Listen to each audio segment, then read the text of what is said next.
Entre Escutas Podcast, onde a escuta transforma. Reflexões, vivências e conhecimentos com Jade Holanda e Sofia Abreu.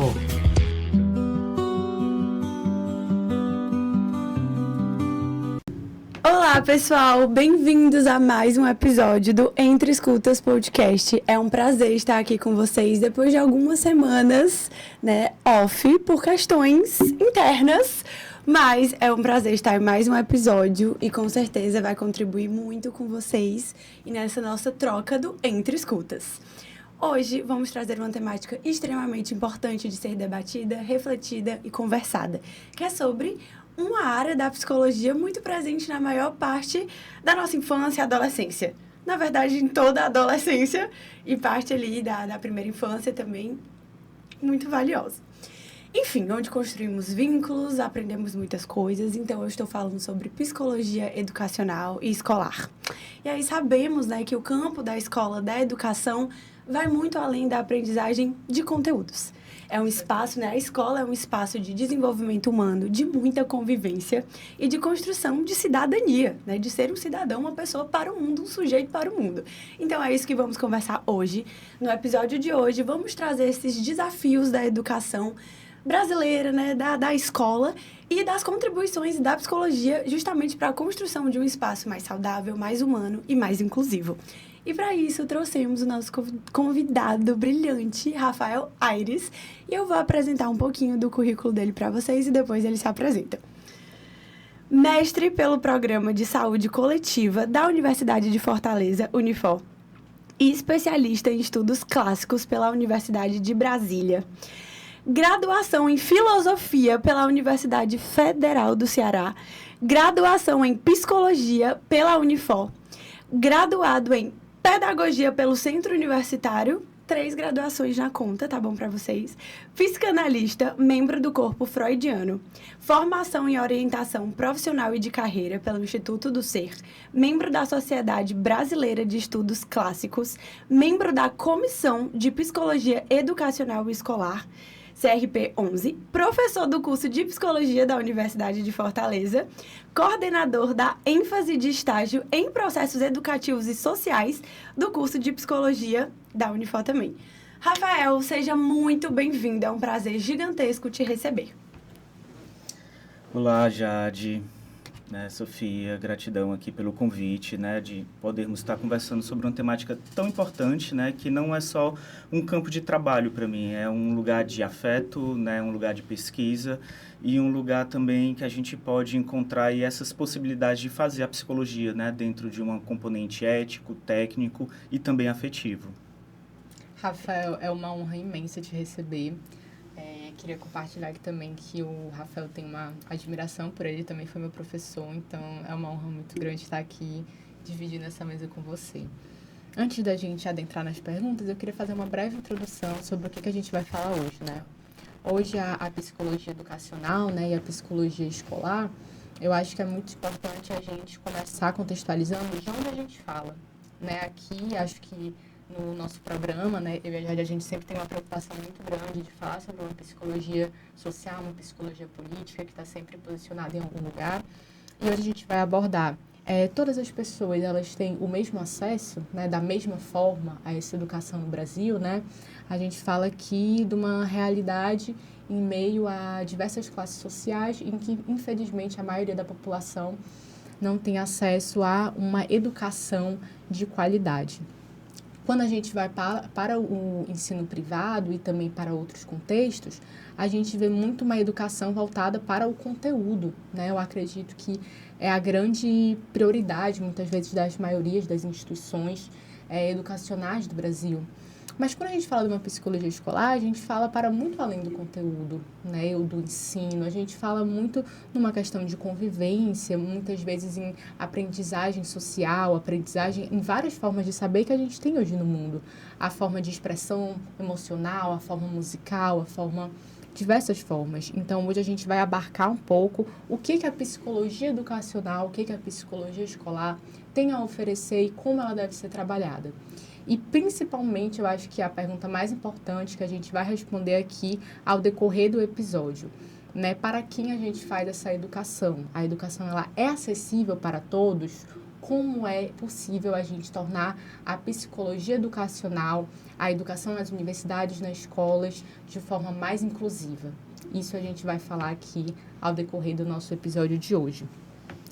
Adentrando mais, né, para quem está em casa e não conhece um pouco sobre qual é o papel do psicólogo, né, dentro desse contexto. Muitas pessoas pensam que instituição educacional ou escola está muito ligado só a professores, ensino, mas qual é o papel do psicólogo dentro do contexto escolar? Para quem não conhece, o que o psicólogo escolar faz, qual a responsabilidade dele dentro desse campo?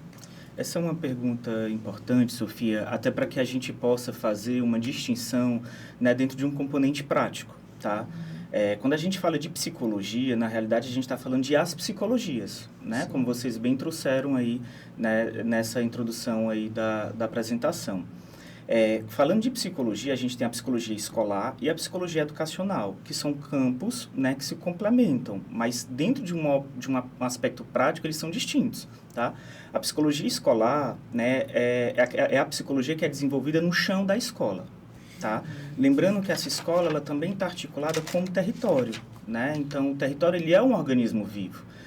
A psicologia educacional é uma área da psicologia que envolve aí pesquisa, que envolve produção de material, que envolve articulação intersetorial, né? Mas não necessariamente é a psicóloga, né, o psicólogo que está na escola, né? Nós temos aqui no estado do Ceará existe uma lei, acho que é importante a gente destacar isso, tá? Existe uma lei federal que coloca aí a psicologia e o serviço social, né, enquanto categorias importantes para estarem na escola, tá?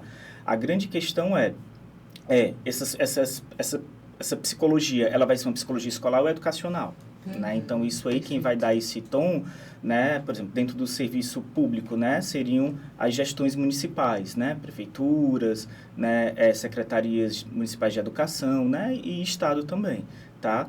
E aí, dentro do componente da escola, a psicologia escolar, a psicóloga não é aquela que está para atender aluno, né? Como a gente compreende dentro da ideia de uma psicologia clínica, né? Que eu tenho lá o horário marcado, né? O papel da psicologia escolar funciona muito dentro de uma articulação, né, com a escola e com a comunidade. Acho que hoje em dia é importante a gente pensar, né, dentro dessa relação. Então, assim, quais são as relações que crescem, né, naquele espaço? Então, hoje a psicologia, ela tem que estar, a psicóloga e o psicólogo, né, tem que ter uma leitura social, da arte, do ambiente, né? Eu costumo discutir muito isso, né? Qual é a ambiência? Qual é a ambiência que essa escola tem? Quando eu falo de ambiência, né, claro que o ar-condicionado ele é interessante, né? Ajuda, né, uma sala com equipamentos, mas a ambiência ela não diz só sobre um espaço físico, né, mas a relação com as pessoas. Né? Então, qual é o cuidado, né, que se pode ter com as pessoas, né, a relação com as famílias. Então, esse lugar da psicologia escolar, né, e aí dentro de um aspecto prático, a gente vai estar relacionado e trabalhando com as famílias. Tá? Recentemente eu eu coordeno um projeto de extensão, né, na escola Yolanda Queiroz, né, que é uma escola, né, da Fundação Edson Queiroz. É um projeto ELO, né, que aí é justamente essa ideia para fazer essa articulação da universidade, no seu tripé, né, ensino, pesquisa e extensão, mas também dessa articulação com a equipe da escola, né, com as famílias, né, e teve uma mãe que disse, eu não sei o que eu faço, né, com o meu filho e com a minha filha, né, então assim, hoje em dia, não existe uma cartilha, né, um documento, né, como a gente pode seguir aí do que é a maternidade, a paternidade, do que é educar, né? Existem muitos desafios hoje, né? Então, são componentes importantes que a gente precisa fazer, né? Uma máxima que eu sempre coloco, fazer circular a palavra. Né? Como é que essa palavra está circulando na escola? Como é que esses afetos eles estão circulando na escola? Né? Então, é algo que a gente precisa, né, pensar, né, dentro desses problemas que não são individuais, mas também são coletivos, né? E aí trazer essas práticas, né? Essa relação com a arte, né, com a cultura, com a estética, né, com as produções de sentido. Uma coisa que a gente, né, precisa estar muito atento é que hoje, cada vez mais, a gente está articulado aí com a farmacologia, né, e se distanciando cada vez mais da arte. Né? Então, o quanto é importante a gente buscar essa relação. Né? Então, por exemplo, né, esse projeto maravilhoso de vocês aqui, poderia ser um projeto para ser desenvolvido em escola, né? Que os estudantes possam ter esse lugar de voz, de vez, de planejamento, de articulação. Né? Então, assim, o papel da psicologia escolar, da psicóloga e do psicólogo no contexto escolar é fazer pontes, né? É ressignificar afetos. Né? Então, e aí, né, a gente temos vários mecanismos técnicos, afetivos de como fazer isso, tá? Nós tivemos um congresso Norte-Nordeste organizado pelo Conselho, né, de Psicologia Escolar, e um dos pontos centrais assim do congresso foi sobre a identidade, né? Qual é a identidade da psicóloga escolar? Né? Por que eu estou colocando essa questão da identidade, né? Que também tem a ver com isso da identificação? Porque na psicologia a gente sou Rafael, sou psicólogo clínico. Tá, mas você pode ser psicólogo clínico, mas também pode ser psicólogo, né, escolar. Então, assim, por que a gente não se apresenta enquanto psicólogo escolar? Né? E aí existe também um entendimento que passa pelo processo da formação. Né? Então, é muito comum a gente escutar, né, estudantes, eu conheci a psicóloga só no final, ou só para aplicar teste, e não funciona assim. Né? Então, a psicologia escolar, ela pode ter um papel, inclusive, de articulação muito forte com a gestão, né, com a comunidade. Né? Hoje em dia, a gente observa aí que a concorrência nas escolas, né, dentro do componente particular, ela está muito grande. E o setor de psicologia, ele pode trazer aí um perfil e um olhar muito estratégico para um reposicionamento da escola, não só no mercado, mas enquanto projeto. Né? E quando eu falo projeto, dentro da perspectiva mais ampla possível. Então, a psicologia ela pode ter, né, dentro das suas prerrogativas, né, técnicas, né, essa capacidade aí, né, de fazer essa articulação. Né? E eu considero que é uma área um tanto subutilizada. Né? Por isso, é importante aí, né, que os profissionais, as psicólogas e os psicólogos que possam estar atuando nessa área, busquem, né, essa articulação aí de possibilidade. Perfeito, Rafael. E assim, eu queria pontuar algo que você trouxe sobre a arte, né? Você falou sobre a arte, sobre os projetos que são muito importantes serem introduzidos na escola. E aí eu estava assistindo ontem um programa chamado Sem Censura, que a Heloísa Gouveia, que é uma bailarina e uma coreógrafa, e eu sou suspeita a falar porque eu também sou bailarina, professora coreógrafa de dança, que ela fala que essas atividades artísticas, aula de música, aula de dança, aula de artes mesmo, manuais, enfim, não deveriam ser no contraturno da escola, mas que deveria estar na grade de aulas. E eu achei genial, porque é real, sabe? Claro, a gente vai articular também, acho muito importante trazer a questão da inteligência artificial, da tecnologia, completamente, o uso do celular, mas eu percebo que isso é muito importante, esses projetos, essas interações humanas, essa troca de vínculo, sabe? Esse sentir o suor do outro, o abraço, a pele, as expressões faciais, as reações do outro. Então, isso desenvolve demais um senso crítico, que é o que a gente vai trazer também, que isso está muito em falta. Eu sou psicóloga clínica, né? E aparece muito, eu atendo adolescentes também, orientação parental, os próprios adolescentes. Nossa, a quantidade de relatos que aparece de fazer redação com o ChatGPT, poxa, isso influencia a construção desse senso crítico. Então, acho que a gente tem realmente que levar essa discussão a sério. E aí, a gente queria... Você quer pontuar alguma coisa, amiga? Pode continuar, pode trazer. A próxima pergunta era como a psicologia poderia contribuir para esse processo de ensino-aprendizagem, mas você super trouxe, né, como a psicologia agrega. E quer aí, adicionar alguma coisa? Não, só fazer Claro. uma pontuação do que você trouxe, Jade, que é essa relação com a arte, né?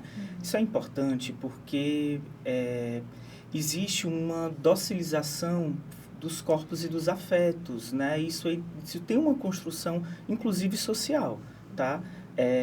Quando você traz esse mecanismo da arte como referência, é importante porque a palavra, ela chega até um determinado ponto.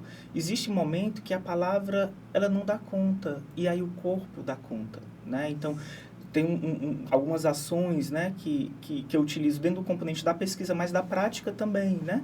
Como o Teatro do Oprimido, né, do Augusto Boal. A gente busca essas referências, né, dentro do componente, né, trabalhando com adolescentes, né, também, E outra ferramenta importante, né, é a ideia do princípio biocêntrico, né, que vem lá com Rolando Toro, um psicólogo chileno, né, que cria esse princípio, né, cria aí a biodança, e aí a biodança é uma das práticas integrativas interdisciplinares em saúde, né, e a gente pode estar utilizando aí a biodança, né, com crianças, né, com adolescentes, né, então, dentro desse dispositivo, né, social, comunitário, né, isso pode ser também uma das ferramentas, não vai esgotar, a gente poderia passar aqui, né, um dia todo falando sobre possibilidades, mas assim, isso é o que dá graça no humano, né, que é essa capacidade que a gente tem de se reinventar, né, de reconstruir, né, e de potencializar espaços e afetos. Perfeito, é isso. E são múltiplas ferramentas que podem ser usadas, né? Essa questão da expressividade corporal, essa questão da construção dessa identidade, né? De se formar a partir disso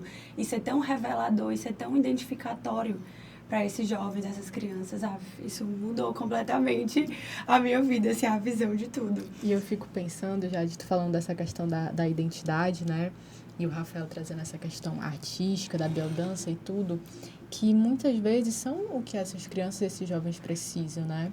Muitas vezes estão numa fase ali de uma mudança muito forte. Eu fico pensando também como essa pressão, hoje eu acredito que a gente tenha uma educação principalmente voltada para a questão de escolha de cursos, de entrada no ensino superior, de universidade, né, graduações. Eu acredito que a gente tem uma disputa muito, muito cruel, eu diria, em relação a números, a notas. E eu fico pensando, o que é que essas pessoas realmente precisam, né, nessa faixa? Elas precisam de mais monitoria, precisam de mais aulas de matemática, de física, ou elas precisam também, primeiro, saber o que é que elas querem. Qual curso elas querem, qual ensino elas querem, qual é o projeto de vida delas. Tem uma cadeira, numa escola em São Paulo, que é justamente a cadeira de projeto de vida. E essa cadeira é dada até o ensino médio. E nessa cadeira de projeto de vida, muitas dessas crianças desenvolvem esse senso de identitário também, que deveria ser a primeira pessoa que deveria ser trabalhada numa escola, para depois sim, a partir desse autorreconhecimento de quem eu sou, do que eu quero vir a ser, depois sim ela planejar o que eu quero, o que eu busco, o que eu preciso fazer para isso.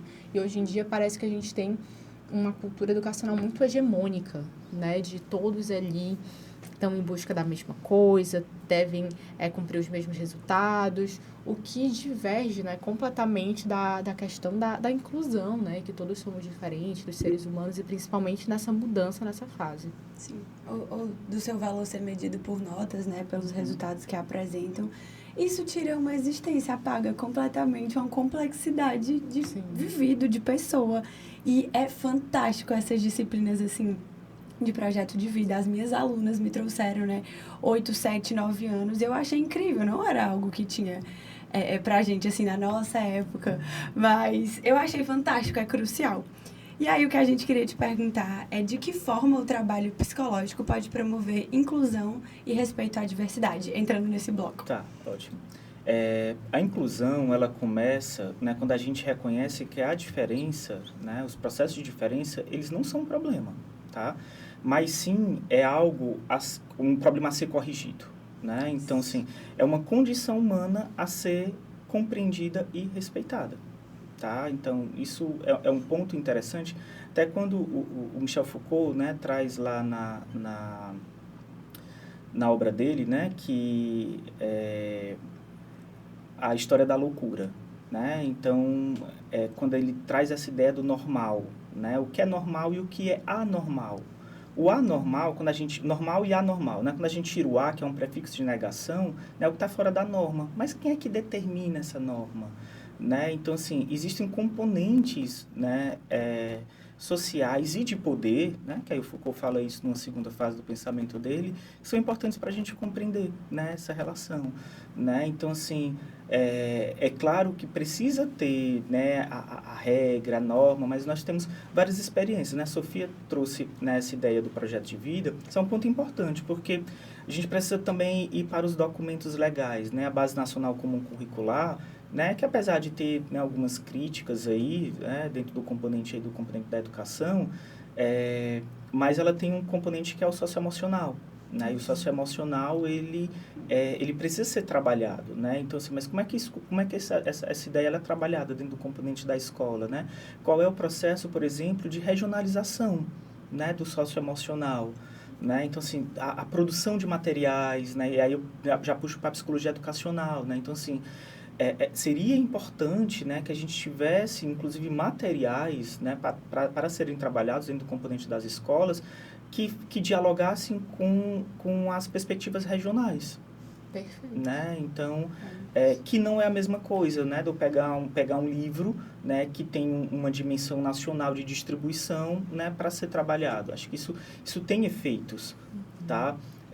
Existem alguns aspectos, né, por exemplo, teve uma situação, e aí outro ponto, gente, é escutar, né, é exercitar essa escuta. Eu, enquanto professor de filosofia, né, trabalhei mais de 7 anos, né, na Secretaria Estadual de Educação e facilitava as disciplinas de projeto de vida, né, né, nessas disciplinas, né, a gente trabalhava com material específico, mas adaptava, né, mas assim, trabalhava também com uma ideia de um planejamento participativo, né, o que é que vocês querem discutir? Né, o que é que está passando pelo corpo e pelos afetos de vocês, né? E aí a gente, né, vinha e desenvolvia aí algumas ações em planejamento conjunto com os estudantes, né? Essa coisa de um saber ou de um planejamento que já vem pronto, isso é muito perigoso, tá? Então, trabalhar com esse planejamento participativo, né? Então, assim, dentro das questões de existência mesmo do sujeito, seja criança, seja adolescente, né? Então, isso é importante, né? Teve uma situação, quando eu estava como psicólogo na assistência social, né? Trabalhava no CRAS, no município aqui em Fortaleza, na região metropolitana de Fortaleza, e aí a escola não tinha, né, setor de psicologia e eu estava no CRAS. E aí eu fiz, inclusive, um projeto que era CRAS Fora dos Muros, né? Que era levar os serviços do CRAS, né, para as localidades, né? E nós fizemos algumas ações numa escola. E a escola, como não tinha setor de psicologia, fez uma solicitação, né? Que era para falar sobre bullying, né? E aí eu primeiro fiz um trabalho com a equipe da escola, né? Gestão, né? Que aí foi bullying dentro dos nossos muros. Né? Eu gostei desse significante dentro, né? Porque se está dentro é algo que a gente precisa olhar, né? E aí nós fizemos algumas ferramentas, né? Como escritas afetivas, círculos de cultura, né? De aspectos metodológicos. Teve um jovem, né, de 14 anos, né, que, né, trabalhando dentro dessa estética mínima, né, que a gente pode, né, utilizar como o recurso da escrita, ele fez um autorrelato, uma carta, falando do processo dele de bullying na escola, né?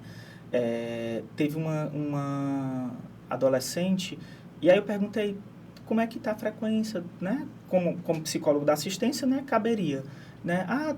Só tem uma menina que ela não está vindo para a aula. Mas aconteceu alguma coisa? A escola fez contato? Não. Aí, enquanto psicólogo da assistente, chamei a assistente social, fomos fazer uma visita domiciliar. Era uma jovem cadeirante, e quem levava ela para a escola era a mãe. Como era um município de zona rural, então não tinha como a cadeira de rodas acessar a rua pela questão da acessibilidade, né? A barreira física, né? E aí nós imediatamente, né, fizemos esse acolhimento, articulação com uma escola, com a Secretaria de Educação. Existe o ônibus, né? Então o ônibus foi incluído na rota da escola. Então uma adolescente que estava há 15 dias sem aula, simplesmente por conta da falta dessa percepção e desse olhar, né? Então são cuidados, né, mediante dessa forma, né, de reperceber, né? Se tem um grande aprendizado que eu tenho, né, é com a estética que vem falar das insignificâncias, do Manuel de Barros.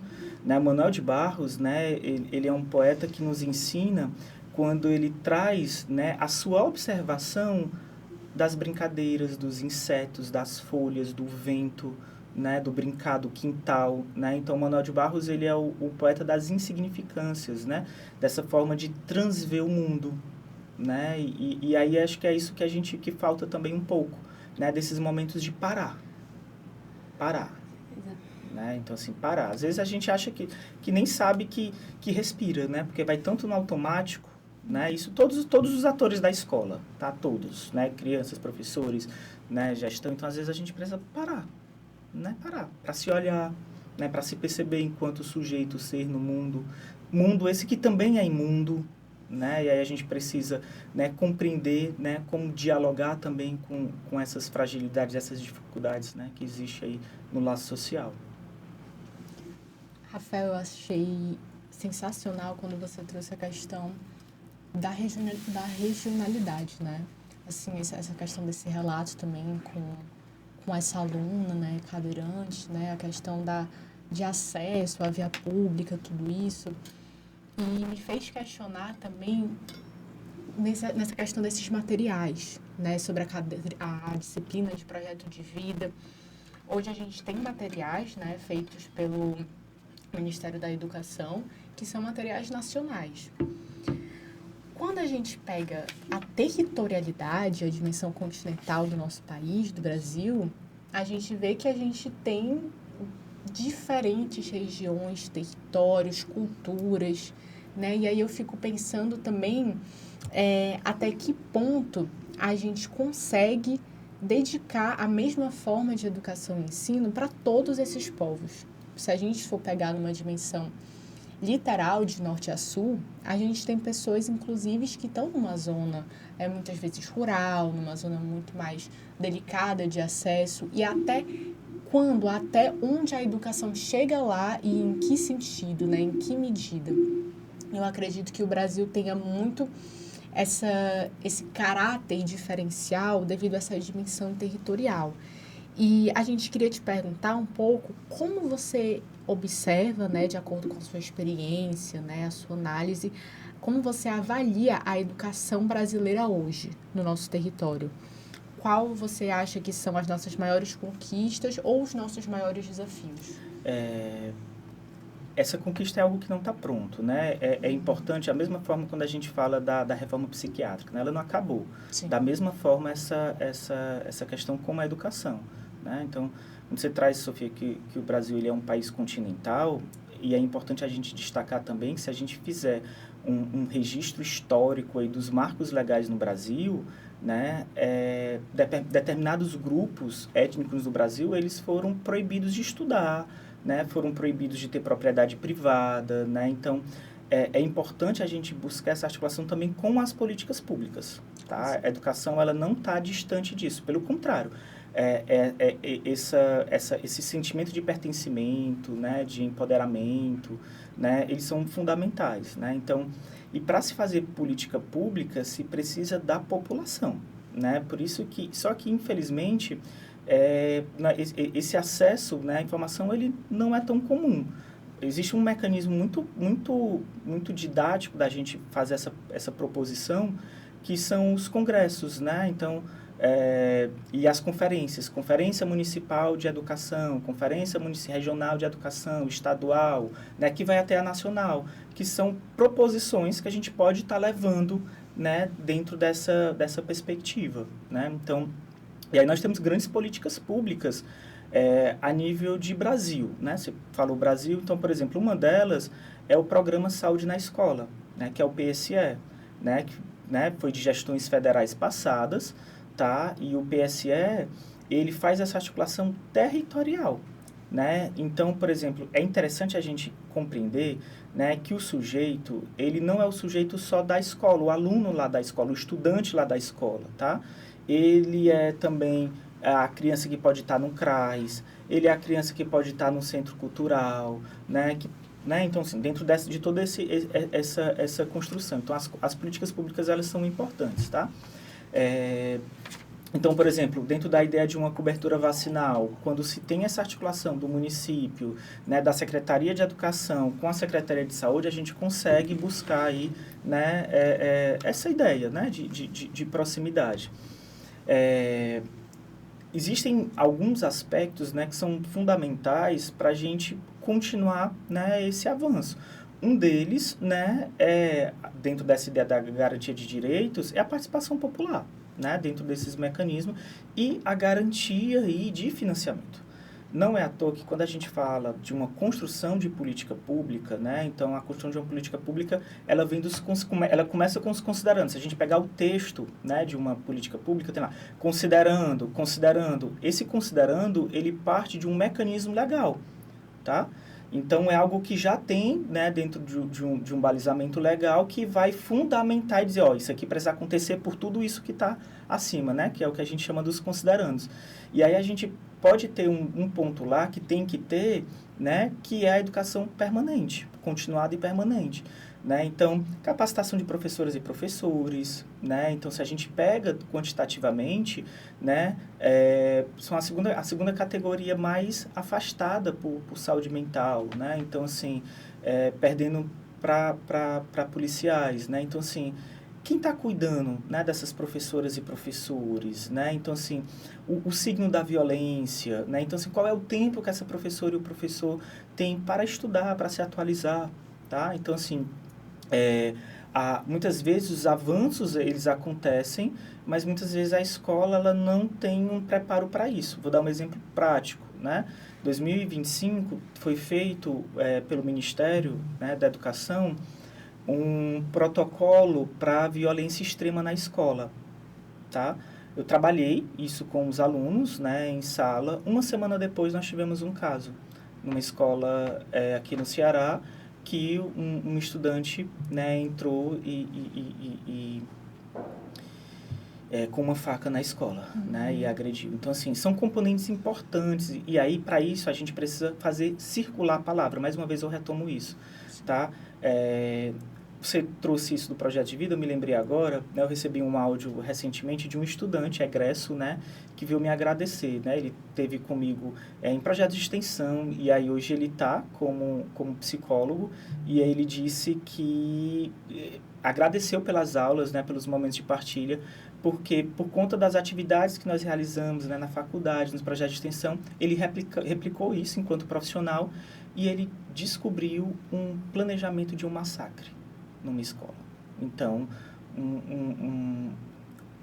por conta de uma escuta, por conta, né, de um espaço seguro de escuta, né, isso conseguiu, esse laço ele conseguiu, né, ser desfeito, né, dentro desse signo aí da violência, né? Então, assim, não estou dizendo aqui que é uma tarefa fácil, né, dentro da ideia de um romantismo, existem muitos desafios complexos, estruturais, né, mas, assim, costumo pensar que tudo que a gente for fazer vai ser pouco, mas vai valer. Né? Acho que isso, principalmente isso, quando a gente fala de educação, de assistência, de cultura. Nossa, e olha a potência, né, dessa escuta. Eu fico pensando quantas violências, não só violências físicas, né, com o uso de armas brancas ou de fogo, mas também violências psicológicas também. O quanto que isso, né, poderia ser evitado se tivesse uma escuta, essa circulação da palavra, quantas coisas não poderiam ser evitadas apenas com a elaboração, né, a expressão emocional. Com esse espaço, né? Esse espaço de se colocar, de escutar também, e como é preventivo, como, enfim, promove saúde mental, que é o que a gente está conversando, e como a questão das políticas públicas são essenciais, porque justamente por essas desigualdades de acesso, grande causa da evasão escolar, né? Causa essa grande evasão escolar, e aí não oportuniza, não dá possibilidade para esses jovens estarem no mundo. E aí, estamos chegando no final do nosso tempo, a gente poderia abordar muitos mais conteúdos, porque tudo é muito rico, mas eu acho muito importante a gente falar dessas transformações tecnológicas, e a gente queria muito te ouvir nesse lugar, sabe? Como essas transformações e as redes sociais impactam na educação. Esse impacto, né, quando a gente fala de tecnologia, né, é importante a gente destacar, né, por exemplo, dentro da perspectiva da própria educação à distância, né? O Brasil, enquanto um país continental, ele precisa ter, né, essa ferramenta, né?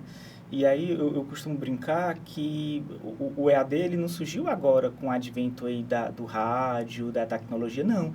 Né? Se a gente retoma lá as cartas de Paulo aos Coríntios, né, isso já era uma forma de EAD. Né? Se a gente for pensar, né, as cartas elas se viam aí como componente educativo, de orientação, né, até mesmo pedagógico. É importante, aí eu vou falar enquanto, né, pesquisador, professor universitário, né, é importante que os currículos universitários eles sejam repensados, né, e reposicionados dentro de uma perspectiva de mercado também. tá? Então, nós tivemos uma reformulação do currículo agora, no curso de Psicologia, e nós incluímos uma disciplina que é Educação e Tecnologia da Educação e da Informação. Né? Ou seja, como essa tecnologia da educação e da informação, ela pode, né, minimizar, mitigar, né, ou até resolver problemas e barreiras de comunicação. Inclusive, voltando aí para a tecnologia, para tecnologias, né, para o componente da acessibilidade e da inclusão, né, em escolas. Né? Então, assim, a gente precisa estar atento e estudar isso, né? Então, não dá para fazer o mais do mesmo, né? Então, é importante a gente, né, buscar essa referência, né? Então, são componentes importantes aí, né? O ChatGPT, ele já existe, né? Então, assim, como é que a gente pode estar utilizando essas ferramentas, né? Mas dentro de uma proposta pedagógica, né? Então, trabalhar com projetos, né? E aí você, né? Um projeto, ele tem uma entrega no final, né? Então, assim, como é que esse projeto, ele pode... E eu falo desde a educação infantil até o ensino médio, né? Então, são componentes importantes aí, né? Para a gente pensar e articular. Inclusive, dentro das metodologias ativas também, né? Quando se fala de educação, tá? Então, são várias as possibilidades das metodologias ativas que as tecnologias, né, podem estar desenvolvendo. Rafael, para a gente ir chegando ao fim, infelizmente, né, é um tema que eu acho que daria aí para a gente falar muitas outras coisas, mas como você acha que é possível nós construirmos uma educação mais humana, inclusiva e democrática hoje no Brasil? Interdisciplinar. Considerando a comunidade, o aluno, as famílias. Perfeito. E a gestão. Eu vou partir de algo que já existe, né? Mas que muitas vezes não é aplicado, né? Não é compreendido e nem se tem conhecimento. Foi publicado um relatório, né, pela Unesco, e o relator, né, dessa comissão, que é o Jacques Delors, ele fala dos 4 princípios da educação, né? E esses 4 princípios a gente consegue pensar, né, articular... Não, então, a gente está chegando aqui no momento de metade de ano, né? E as escolas, elas já estão se planejando para 2027, né? Então, rever aí os projetos políticos pedagógicos, né? E a psicologia pode contribuir com isso. E ele fala de 4 pilares, né? O primeiro é aprender a conhecer, né? Que é essa ideia da curiosidade, né? Essa curiosidade infantil que se precisa ter e se manter sempre, né? Essa busca pelo conhecimento, né? Então, tem uma frase em latim, sapere aude, né? Ouse saber. Então, como é importante a gente, né, buscar essa relação, né? Então, o primeiro aspecto que o Jacques Delors traz é o aprender a conhecer. O segundo é aprender a fazer, né? Esse fazer, ele tem a ver com a ação, com a criatividade, né? Então, assim, a IA, né, ela tá aí, mas, assim, acho difícil, né, romper essa ideia da criatividade, tá? Então, o criar, o revelar, né? Então, esse aprender a fazer, ele dialoga um pouco com isso, tá? O terceiro princípio que ele traz é aprender a conviver. E aí, esse, né, é uma grande questão hoje, né, nesses nossos tempos atuais, tá? Então, nesse aprender a conviver, vem aprender a conviver também com a diferença, com o igual e com a diferença. É interessante quando a gente fala, né, dentro da ideia do eu, tu, nós, vós, eles, né, tá no nós é muito fácil, mas e o eles? E aquilo que é distante, aquilo que não é tão comum, né? Então, o aprender a conviver, ele poderia ser nessa essa possibilidade aí de transver o mundo, né? Também. E o outro é aprender a ser, tá? E o aprender a ser, ele tem a ver com os aspectos emocionais, né? Com os objetivos, né? Então, Jacques Delors, ele já coloca isso, né? Nesse relatório. Então, assim, a gente consegue observar, né, várias... processos e projetos educacionais que têm esses princípios. E a gente consegue observar isso nessas reverberações, né, também, né, dentro de modelos do que pode ser positivo aí na educação. Fechou com chave Muito de ouro. potente, muito potente. Muito potente. Rafael, para a gente fechar, eu queria saber o que você espera da psicologia educacional hoje, nos próximos anos. da psicologia escolar, né, que a gente possa, né, de fato, trabalhar e vivenciar com essas possibilidades de escuta e de afeto. E aí, quando eu digo escuta, né, é escutar, né, eu faço essa provocação, né, em sala, nos espaços de discussão. Então, assim, qual é a psicóloga, né, e o psicólogo que percorrem as escolas, né, para ver o que é que está escrito nas paredes, nas carteiras, né, nas portas de banheiro, né? Então, assim, acho que um grande espaço disso é que a escola ela possa ser um espaço de encontro. É interessante porque quando a gente pensa de escola, né? Então, assim, se fizesse vocês estão me fazendo pergunta, né? Mas se fosse fazer pergunta para vocês, né? Como é que vocês lembram a escola de vocês? Vocês vão lembrar das conversas, dos intervalos, né? Dos amigos, né? Mas por que não das aulas? Né? Por que é que a gente não lembra das aulas? Né? Então, por que é que a gente lembra de um ou outro professor? Né? Então, assim, são componentes importantes, né, dentro dessa ideia da docência, né?